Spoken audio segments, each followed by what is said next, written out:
কিছুক্ষণ আগে প্রায় 11:40-এর দিকে আমি ছাত্রদল কেন্দ্রীয় সংসদের দপ্তর সম্পাদক জাহাঙ্গীর আলম ভাইয়ের ভেরিফাইড কৃত ফেসবুক পেজে একটি শোকজপত্র দেখলাম। সেখানে আমার নাম উল্লেখ করে আমাকে শোকজ করা হয়েছে।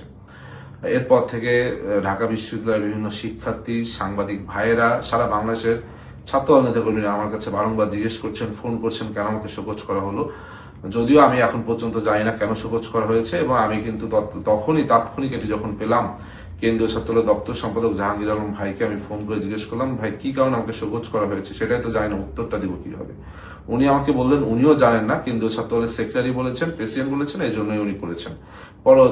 এবং উনি আমাকে সাজেস্ট করলেন তুমি বরং প্রেসিডেন্ট সেক্রেটারির কাছে জিজ্ঞেস করো।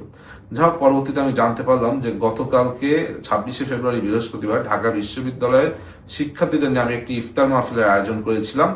কুরআন তেলাওয়াত প্রতিযোগিতা ছিল, তার পরবর্তীতে আমি শিক্ষার্থীদের সাথে একটি ইফতার মাহফিল করেছি।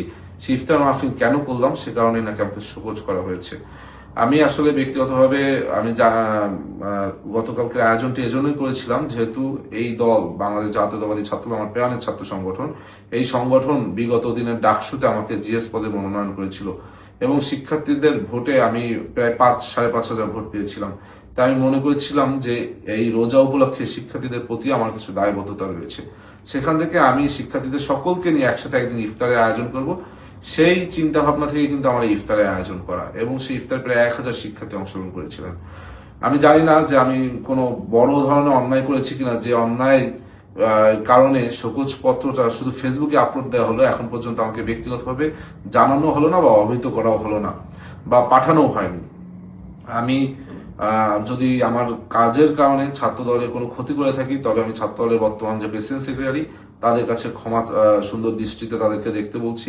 আমি এটা, তারা বলেছে লিখিত জবাব দিতে, আমি লিখিত জবাব চাইলেই দিতে পারতাম, কিন্তু আমি লিখিত জবাব দিব না। আমি দিব না একটি কারণে, সেটি হলো আমাকে ব্যক্তিগতভাবে এখন পর্যন্ত কোনো শোকজপত্র আমাকে কিন্তু পার্সোনালি পাঠানো হয়নি। আমি নিশ্চয়ই এমন কোনো বড় অন্যায় করিনি যে আমাকে পার্সোনালি পাঠানো যাবে না। ডিরেক্ট ফেসবুকে সামাজিক যোগাযোগ মাধ্যমে এই ধরনের একটি শোকজপত্র দিয়ে সারা বাংলাদেশের মানুষ এখন আমাকে ফোন করছে, সারা বাংলাদেশের মানুষ এখন জানতে চাচ্ছে কি এমন অন্যায় করেছি। সুতরাং আমি আজকে আর কিছুই বলবো না। আমি কেন আমাকে শোকজ করা হয়েছে এই বিষয়টি জানালাম সকলকে, এবং আমি যদি এই কাজের কারণে, যদি আমার ঢাকা বিশ্ববিদ্যালয়ের শিক্ষার্থীরা, সব থেকে বড় কথা ছাত্রদলের সকল পর্যায়ের নেতাকর্মীরা যদি মনে করে আমি অন্যায়, তাহলে অন্যায় মাথা পেতে নিচ্ছি, এবং এই অন্যায়ের জন্য আমি ক্ষমা প্রার্থনা করছি। আর আপনারা যদি মনে করেন আমার সাথে অন্যায় হয়েছে, এটিও আমি আপনাদের কাছে ভাগ দিচ্ছি।